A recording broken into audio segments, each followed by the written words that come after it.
going on, everyone? I'm Harris Rubenstein. Welcome to the newest edition of the Magic Gaming Esports Academy presented by Florida Blue. I am with a very special guest today. I'm going to give him like a WWE intro because, why not? Why not add a little excitement to a Wednesday? This is Coach Adam Antor, the director of Florida Southern College Esports, a two-time Esport Collegiate Ambassador of the Year at the Esport Awards. Congrats to him. Also hearing that you're going to be going to the Esport Awards soon, so I'm definitely going to ping you on that. Coach Adam, thank you for joining us today. It's great to be here with you. Thanks for having me. Another person, like we said, another old head. That's what it feels like. I am surrounded by young people all the time. I'm not getting any younger. Yeah, so. I feel every draft class we do in the 2K League, they're 18, 19, 20, and I'm like, I'm like a decade older than everybody now. But no, thank you for coming along with us today. We appreciate you being a part of our academy. So let's start with a little background on you. Not everybody, I'm sure you didn't start off as the director of esports at Florida Southern College. So take me through it. How did you end up here? By the way, you have a friend in the chat. Sari says also an NAECAD Coach of the Year. Yeah, love that. Yeah. So how'd you get here? I've been at Florida Southern for just over a year. Before this, I started another program at Aquinas College up in Grand Rapids, Michigan. I was their head esports coach, and then right before that, I was at a high school as their marketing director. And at that place is where I saw a kid wearing a CSGO jersey and was like, hey, let's start a gaming club that turned then into an esports team. And then kind of like led me down this spiral of esports. That's how it starts. There's always like, it's like a, I don't know if you're familiar with baseball, but it's like the Milwaukee Brewers slide. Like they go down and you just keep sliding more and more. Yeah. So talk to me about like those first initial days then, you're figuring out the esports space, you're setting up this club. When did you realize that you wanted to do the coaching side of it instead of maybe being on the player side of it? The day I was offered the full-time job at Aquinas College. Nice. I started this club at the high school. I still game with my high school buddies, and my hope was to create that same opportunity to create lifelong friendships with the students at the school I was working at, as I had. So I just started a club, and then we found out we had 3 seniors who were really good at Rocket League. So we entered this like national league, ended up placing 4th in the country. And then like the next fall, we raised $35,000 to build the first esports lab at a high school in the state of Michigan. Cool. And then like right after that, a college started asking me questions about esports, and that college, after I answered a lot, ended up offering me a job. But the funny thing is, like 2 months before I got that job offer, I saw a listing at another school in my area in Michigan, and I absolutely laughed at it. I was like, this is stupid. Why would anyone like go full time into esports? Like, this is just going to be a fad. It's going to fade, like just fizzle out. I just don't understand it. And then like 2 months later, I ended up taking a full-time job and have not looked back since. It's been awesome. And it sounds like, you kind of, I don't want to say you got thrust into like kind of actual coaching of esports, because it sounds like you had the organizational side of it. It's like, okay, I was not coaching. Yeah, what is coaching? I'm still not coaching. Like at the high school level, it was literally, I always say this, and I even say this now, is like most of my job, like I unlock the door, and that at the high school level was a literal thing. Like we had a lab, I unlocked it every day, and they just kind of ran in and played. It's become more of less of a literal thing now and more of like figuratively, like unlocking opportunities for students. But I have never been more than or better than average at any game. But I've been able to, I guess, find opportunities for students to kind of follow their passions and make something more out of their education if that's what they want. Quick tangent. What is your favorite game? I play a lot of League of Legends, and I'm pretty okay at Rocket League. Okay. Right now, don't judge me. I just downloaded Disney Dreamlight game, and it's like Animal Crossing but Disney. Cool. I needed a game that was not competitive. And Ah, I kept seeing raving reviews on this. It was on Xbox Game Pass, so I got it for free. I started playing, and now I'm hooked. I was So about to I point you. am. I was like, God of War Ragnarok just came out, but you're telling me you're an Xbox guy, so I don't know. We I'm not might even, have some no, problems. PC. I'm a PC guy. Oh, okay, But PC guy. Got it. Okay, yeah, I've got the Game Pass on PC. So got it. I just needed a change of pace. Like the esports titles, like they just grind on your mental if you play them too much, especially if you're not good. So yeah, I needed a change of pace. So let's talk about what you're currently doing at Florida Southern College. See, I almost got slipped up on the university. So it sounds like you've been doing, or you were doing, a lot of directorial stuff before you actually got this job. Now you've been kind of you've more the role, or the title now more fits the role for you. So what would you say is the biggest difference between what you used to do in Michigan versus what you're doing now, besides getting to wear bathing suits instead of sweatpants?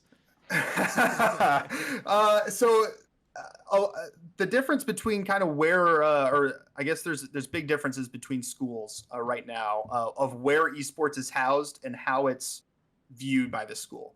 At my last school, it was strictly under athletics. I was recruiting students to compete, and that was my entire job. It was recruit students and then develop that talent and compete, and that was it. Like that was the end. I brought 30 new students to Aquinas, did my job, did what they wanted me to do. But coming to Florida Southern, they had bigger expectations and bigger dreams for what esports and gaming could do on campus. So I'm under athletics for our varsity portion, but I also report to the dean of students and the student life department. And that is to create opportunities for students not in the varsity program within esports and gaming. So one of those opportunities is we have this esports arena on campus that's open to all students to come in and play casually whenever they want. I oversee that space in addition to our varsity program. I also work with our rec department to run intramural tournaments, things of that sort. But instead of just impacting the 30 students in varsity, now I have an opportunity to impact our entire student body. And that changes my day-to-day, and that changes the expectations of my role. And I think I don't want to say people get the wrong idea when they think about esports, but maybe they have a different idea. Like esports is not always people competing at the absolute 100% highest level, like $1 million pots. Like for some people, like esports is a community building thing. It's a like, you're dealing with kids 18 to 21. A lot of those kids just play video games and they want to play, we'll do a Super Smash Bros. Tournament or, whatever. I remember when I was in college, we didn't have an esports program. We would just bring each other's PlayStations to each other's rooms and we would just do like a mini LAN tournament. So it's cool to kind of give, I guess, college kids that platform that's a little bit more organized. They feel like they're a little bit more a part of something rather than it just being like a dorm room activity. For sure. And I think it's really important for people to start realizing, universities to start realizing there's more to esports than just the varsity side of things and the competitive side. Like I said, instead of only impacting 30 students, now you can impact a large portion of your student population. Just this fall in our arena, over 5% of our total student body have come in and used a PC just for fun, casually. And almost half of them are women, and almost half of them are non-white students. So we're talking about a very diverse group of students who have found good PCs and good internet access, and they don't have to pay anything, and they can come in whenever. And that opportunity, I think, is really exciting for both colleges, but also students, and then for us as directors. It's been fun. It's a lot to think about because it's not just like, hey, go win a championship. It's, hey, come up with creative ideas to engage students who all like different games. And that can be intimidating, but it's also exciting. Community engagement in esports is hard. And it's interesting because there's a conversation going on in the 2K League right now. It's like, how do you reach out to those kids who are 12 to 17 and kind of get them into the esports pathline, or, into the pipeline? And kind of what you're doing is the same thing, right? 18 to 21, getting these kids into cool opportunities where they kind of warm up to the opportunity. And maybe like they start as a freshman, by the time they're the senior, they kind of have a full-blown passion for it. And, you've been working with kids for a long time now, whether it's in high school, now here in college. It's like, how have you kind of seen collegiate esports as a whole change? Has it become more community-based, or do you see it going much more the competitive route? I mean, when I was a student, I was in college back in 2014. It was strictly community. I mean, the first varsity program I think started in maybe 2014 or 2016 at Robert Morris, and everything else was clubs, like student clubs, like you're talking about lands. I used to do like Halo 3 lands in the academic buildings when I was a student. And now what we're seeing is this growth of the varsity side, and we're up to like 400 colleges and universities across the country that now even give scholarships for it. And most of that investment is on the competitive side of things. It's a lot harder to convince an administrator to invest in the community side because when you look at the community side of gaming, it's a supplemental opportunity for students who are already at your school versus the competitive side. Varsity, you're recruiting new students to come in, pay tuition. It's a business decision. Right. But increasingly, colleges are becoming more aware of how important retention is, mental health for their students, et cetera. And that's where the community side can really, really help bolster those numbers and experiences for students. And I like how you kind of talked about before about how you guys have a set space in the college that is for something like this. Stuff like that's so important because, you know, community building and you know, trying to get those things kind of rolling. So much of it is based on having like an HQ or a headquarters, somewhere where people can go. Like, look, a Discord group is great, right? You know, text some friends, hey, let's hop on, play some Call of Duty. But it's a whole other experience when you actually get to, you know, be around people, experience it like firsthand with others that love it. Do you see more colleges like starting to trend more towards kind of having those zones, arenas, you know, kind of clubs that you're mentioning, or is it just continuing? Like, are they getting their own arenas? Yes, absolutely. Arena might be a little bit of a little over the top. Interesting term. For us, we call it an arena. It has a small stage in it. Sure. Our space is awesome compared to what most schools are getting. Most schools are getting really cool computer labs is more what I would look at it as.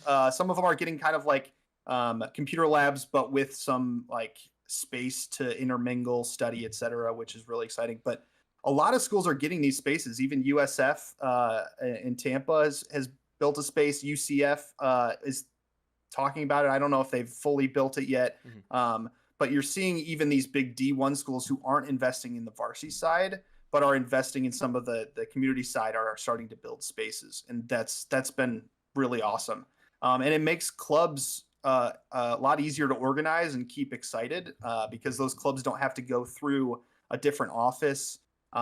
There's already good internet, good PCs, good consoles, whatever they need, kind of in one space. So it makes organizing community efforts a lot easier too. Well, talking about the future of collegiate esports, you know, we'll start with you and then we'll again kind of expand outwards. For you, like what would you say your biggest goal is? You know, we're about to end 2022, we're about to go into 2023. Yeah. What would you say your biggest goal is to try to continue to advance what you're doing? Because it sounds like we're all kind of on the cutting edge, right? We all have very 2022 jobs. But what are you trying to do to kind of stay on that edge on the collegiate side? I think right now for me, a lot of my efforts and goals are focused on community building and impacting more students than just the ones in my varsity program.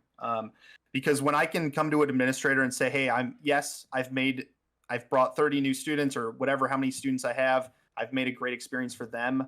Like that's great. But what happens when I can say, hey, we've had 10% of our entire student body use our space. They're averaging 40 hours a semester in playing games, et cetera. That speaks a lot heavier to the impact that gaming and esports can have on a campus. And I think when we talk about the future of esports on a campus, I think what we're going to start seeing is instead of just esports, it's going to be esports and gaming. Because I think when we talk about esports, like, yeah, it's exciting. We're talking about just the competitive side, but there's so much more. Esports is only 1% of the gaming industry. Yep. And I think we can impact our students way more if we look outside of just esports. I mean, when we look at like some of the top games in our arena, most of them are esports ones, but you've got a lot of students who like playing single player games. We see Red Dead Redemption, a couple students playing that. And then we just have a lot of students who don't like competitive stuff. They just want to game with friends. So we see that as well. But I think just the impact that gaming and esports can have in higher education. There's just so much potential, and we haven't even talked about the academic side. I mean, we have a minor in esports management and a certificate in our MBA program at this point. And we're one of the first in Florida, but they're continuing to be more and more of those types of opportunities from an academic side for students across the country, which is really exciting too. So I want to ask you about the esports minor here in a second, but the first question I want to ask is what have you found to be the biggest barrier for entry in terms of like getting students in the door? Like, is it an outreach problem? Is it like a social media problem where you just can't like get the right channels to get to them? Like, what have you kind of found has been your biggest wall to bust through? I mean, the biggest barrier for I think most directors, but also students who want to get things started on their campus, is administrators who just don't understand the potential and what gaming is. I mean, even for me, like I have a super supportive administration, but they still have like, they don't fully comprehend of what we're doing, what we can do. Sure. I'm still kind of up against it. Like, why do you need that? All of our other sports teams don't have that. It's like, well, we can do way more than the other sports teams do. Right. So I think right now it's an education problem, and it has been since the beginning. And then, I would say that's like the biggest barrier, and I don't have an answer to all of that. Like I'm still working through some of that. And administrators and different schools respond differently to different numbers. I know for smaller institutions, most of the varsity programs right now are at small schools, and it's because the tuition benefit from recruiting new students is so great, it's almost a no-brainer. Right. But at the bigger schools, they're not necessarily like fighting over small numbers of students. So, yeah, unique challenges. It also kind of feels like the real future. Well, not say the real future, but like one of the futures of esports in college is kind of like the intramural side. Like I remember when I went to college, I always had like a ton of intramural sports for people who didn't want to like play competitively on the JV or varsity teams. Like hell at Emerson, man, we had intramural Quidditch. So like literally, if you want any sort of faith of knowing if esports is going to end up catching on, Quidditch caught on at certain universities. So I'm sure there has to be some sort of barrier of like, for sure, get something in there. There's some that we're seeing a lot when the D1s are getting into esports. Oftentimes, for the most part, it's ending up under rec sports right now, and it's under intramurals. And I think it's an easy way to get things started from an administrator standpoint there, but it severely limits what you can accomplish, because when you put something under intramurals, you automatically get compared to other intramurals, and the cost of running intramurals is so low. Like when you start an intramural basketball league, you don't have to build a basketball court. Like there's already one in your rec center. That's a great point. But when you start an esports intramurals program, you have to build a space. So that's a really tough sell. And you're not even talking about coaches or scholarships or maintaining that space going forward. Like it's not a massive investment, but it's way more than just starting new intramural stuff. It's money it's money at a college or university. It's always you're always trying to pull it. There's money. You got to find out where it's at. There's money until there's not. That's the old saying. Well, that too. Yeah, that too. Let's talk about this cool minor program that you guys have started. Obviously, being the director of an esports program is not just about, just getting people to play games. It's about educating and getting people kind of into the actual profession of esports. So talk to me about this minor. What have you guys kind of done to legitimize this minor, and also what are some of the successes that you've seen so far since starting it? Yeah, so I'm not an academic person, and I have no say in the minor. This came completely from the business school. Oh, wow. The business school, they heard about esports. They started doing some research. Obviously, I answer some of their questions, but this is a completely different initiative from a different department on campus, and they have really fully embraced the possibility or the idea of an academic program within esports management, and they're running with it. They love it. They're excited about it. I answer some questions. Maybe I'd love to teach a course at some point, but right now it's not even my Like, I don't even oversee it. Have you seen crossover between the kids who have, I call them kids, between the college students who have taken the minor and have come over to your club, or is it more just like, here are the business people, here are the gamers?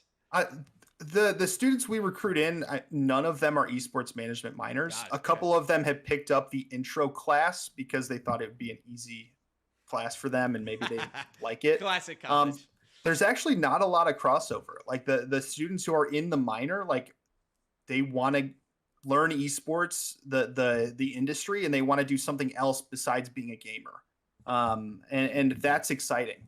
Some of those students help out in our program, but they're not on the teams. And for me, that's really exciting. It's not very logical for my administrators to think through, but it's cool, and shows exactly kind of the possibilities of esports. Like there's just so many things to do. I mean, you're not a pro gamer and you're doing stuff. Like I'm not a pro gamer and I'm doing stuff. Like that's so that for some reason, for anyone outside of the industry, that is like such a, like, I don't know, mind-blowing moment or statement. It's like stumble into it. I find that like as great as it is for like education and gaming, the coolest part about esports is that it's kind of like Narnia. Like you just kind of open up a door and then all of a sudden you're like, holy cow, I am in Florida being an esports director. Like it's wild. That's actually really accurate. Yeah, I've never thought about it that way. Like, dude, I got hired by the NBA when I was 23 years old to run social media for an esports league that I didn't even know exists. Wham! 5 years later, I'm like the lead analyst. Like I don't. These things just kind of poof and they happen. It's like the wildest. That's thing. Awesome. That's crazy. One more question on esport future. Then I want to get into like the mental health aspect of your job. What do you think the potential like for broad spectrum collegiate esports? Like what do you believe is like the best case scenario for collegiate esports? Is it every single team has a varsity team like college football? Is it more community based and competitive based? Is it a nice mixture of both? Like, what do you envision kind of the best way to get to the finish line, I suppose? The best way is that it's both. Okay. The best way is that it's both. It's you have the competitive side, you create fan bases around the competitive side, you have player development on the competitive side, but you can't forget about the non-competitive side. I mean, there's just so much potential there. We have so many gamers on our campuses that need community, and we cannot just let that not develop. And I think that's the important takeaway. I think is like it's not one or the other. Like with the community without the varsity or the competitive side doesn't bring resources. Like no one's paying the bills for community right now. But the competitive side is only affecting 30 students versus way more that can benefit from it. I find that people also don't realize how large gaming actually is. Just in terms of people who play video games, like I think people always assume, right, when you're talking about video games, you have a controller or a mouse and keyboard. But for instance, like my fiance, she plays as many mobile games as I play PlayStation 5 games. So she's a little gamer, but when I bring it up to her, she's like, no, they're just phone games. I'm like, that's a video game. Like, when I was in college my senior year, they used to do mobile gaming hangout sessions where like a floor or something would just kind of like meet in a common area, and they would all play either one or different phone games, and they would just all be passing around phones or playing chess or something. It was fun just kind of see how large gaming truly is. But let's cut over to the mental health side of esports, because while this is a great profession and it's super fun to get into, it's a lot of work and it can take a toll on anyone, just like anything can. But as a director of a program, what is it like dealing with the mental health side for your students? Like, do you find that you have more of a hands-on approach for that, or is it really just for you that idea of, hey, I've given you a space, kind of, take your time, take your mental health breaks, or are you a little bit more hands-on? You've got to be hands-on and not necessarily, I mean, everyone's going to have a different approach to it and a different comfort level. Thankfully, like for me, I've had my own mental health struggles, so I understand how it can feel going through some of that stuff. So I have some of the vocabulary and experience of like being able to talk through it, but I where I take it is like I recognize it, I start a conversation, and then I push them to campus resources that we have. Like we have a counseling center on campus, and at both of my last 2 jobs, that is one of the first departments that I called and set up a meeting and found out what do we offer students, because I know I'm going to need it. Right. And I've had to refer students to the counseling center just because they needed someone to talk to and talk through some stuff. And it's a very common thing, and it's a common thing for regular traditional sports athletes too. It's a common thing for all students and people. And it's really important to be able to have those conversations and know the resources that are available. I think when we talk about the competitive side and mental health, like my hope and my vision is that one day every competitive team, at least at like the D1 level and the big major programs, have their own performance psychologist on staff working specifically with esports. Because we've worked with a sports psychologist before at my last school, and the benefits that it can bring to a program and to students is immeasurable. And we're not even talking about competition. Like, yes, it benefits competition and how and performance, but it also like benefits the students and their mental health just greatly. So. And it's kind of one of those things where, as great as gaming is, it can be very isolating. At the end of the day, if you're just sitting at your computer playing video games, you're just kind of there alone. So it can kind of be difficult to, get yourself in and out of different difficult situations. I don't need you to bring up any like specifics, but yeah. In terms of, again, like dealing with the student aspects of it, have you noticed a difference between, or I shouldn't say notice a difference, what would you say the biggest difference is between kind of dealing with mental health yourself as more of an adult versus seeing what kids go through? Use them again, kids. What college students go through on that side. I have to remember they're 18 to 21. If somebody called me a kid at 18, I'd be like, hey, I'm a young adult. Yeah. I mean, when I had my like first real mental health stuff come up when I was a young adult, and I had no idea what was going on. Like it was lonely. It was confusing. I didn't know what to do. And students have that type of experience, unless if they've kind of grew up with it and maybe in high school were pushed to resources. But for the most part, most of them don't. Most of them don't recognize that maybe it's time to talk to somebody. They don't even know like this is something that's going on until it's like way too much to handle. And then we all find out like, okay, we need to take a step back and talk about this and find somebody for you to connect with. But I mean, it's hard. I mean, it's hard being a young adult right now. I mean, anytime, but like right now it's hard. And it's hard being an adult in the room right now. I mean, I'm navigating political correctness on top of the mental health stuff. Like it's a lot. Like I'm gonna be real. Like I'm learning every day. Like the goal, it's always about being loving and respectful and understanding and finding the resources that students need.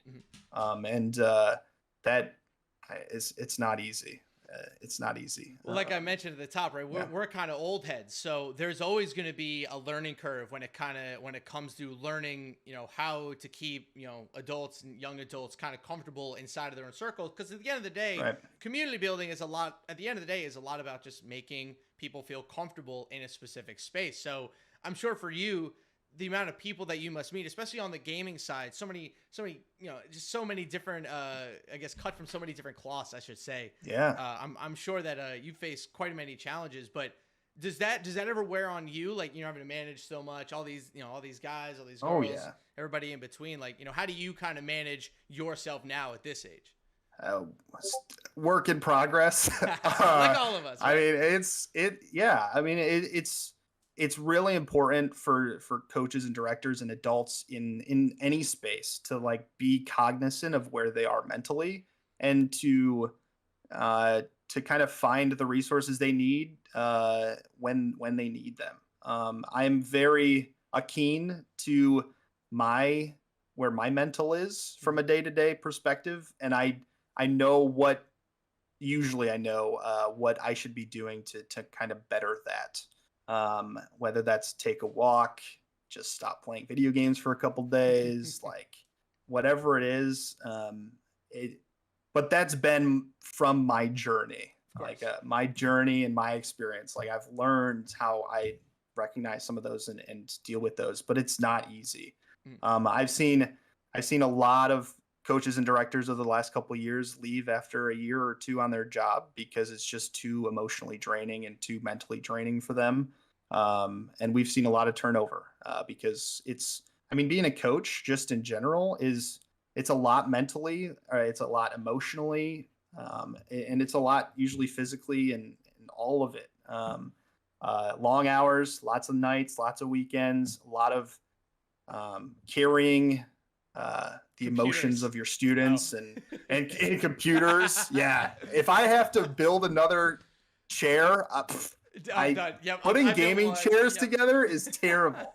One time, if you get a gaming chair, sure, put it together. But when you get 24, I never want to look at a gaming chair again. But yeah, it is. It's a lot. And right now with how esports is understood by administrators, there's just not enough support for coaches and directors. And I mean, you look at some of my traditional sports counterparts, I'm the only sport on campus that has 30 students and doesn't have a second full-time person. Oh, wow. And we're working on it. I think hopefully for next year they're adding one, but that is a very common thing across the country with esports programs is you have one person in charge who's supposed to be coaching 4 different game titles with different practice times and et cetera. And they're doing it alone. And that's a lot. So. It sounds like a lot. I could barely get through one game of Warzone with my friends trying to coach like legitimate, college kids. Yeah. So before we close out, let's talk a little bit more about the future in 2023. Or just beyond. You have this great, you're again finalist for Collegiate Ambassador of the Year at the Esports Awards. Yeah. Congratulations to you. That's awesome. Thank you. When this is the second time, like I mentioned, that you've gotten this. How does it feel to kind of get? I don't want to say recognition is the wrong word, but just approval and recognition, all these great things that come along with being a finalist. How did you feel when you got the first one? How did you feel when you got the second one? Because one time, whatever, 2 times, we're talking. Imposter syndrome, I think, is kind of like a thing now. Classic. But when you don't get it, it hurts. Mm-hmm. But when you do get it, it feels like you don't deserve it. And I say that also because like me and most of my colleagues have only been doing what we're doing for 2-3 years. Sure. I mean, collegiate esports is so new. And some of these awards, like if I were to compare them to a different industry, it's like, this is what you like aspire your entire career to get. And then I'm getting it like my second year on the job. Like what? I recognize that I'm doing things right. Yep. Some things right. I get a lot of things wrong. I'm learning. So are all my colleagues and my counterparts. But it feels weird, and I don't appreciate them until way after it's over. Mm-hmm. Like I started appreciating the first finalist thing a couple months after. But the first time I got nominated, I mean, it hurt thinking about how much it hurt not getting it. Mm. I do esports photography on the side. Oh, cool. And the Esports Awards just started the Collegiate Award last year, but they've done Photographer of the Year for a couple of years. And like when I started doing photography, like my goal was to be an Esports Awards finalist, and I thought it was going to be a photographer. And every year I wouldn't get it, and it hurt so bad. Mm-hmm. And then they add a Collegiate Award. I'm doing Collegiate, and I get a finalist. And all I could think of is like the other coaches and directors who are putting in so much time and learning still and making less mistakes than I am, and the feeling of not getting it. That's what sticks with me. So that keeps me grounded.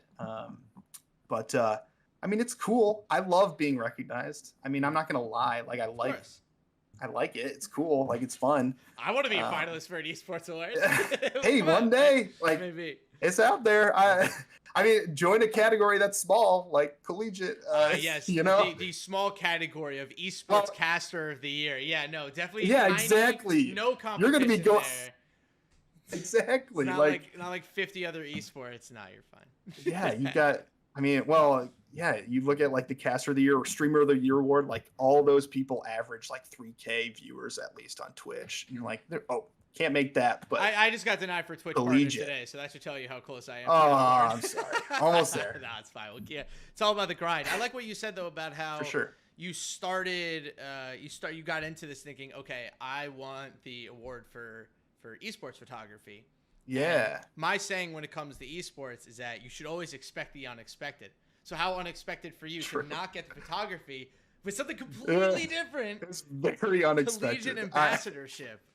I didn't think there would ever be a collegiate award. But that's the essence of esports, right? You expect the unexpected, and then all of a sudden, wham, you're traveling to Europe to broadcast. Like it's just it's the craziest stuff. So I commend your diligence and also your ability to category hop. That's a hard thing to do. Yeah, thank you. Yeah.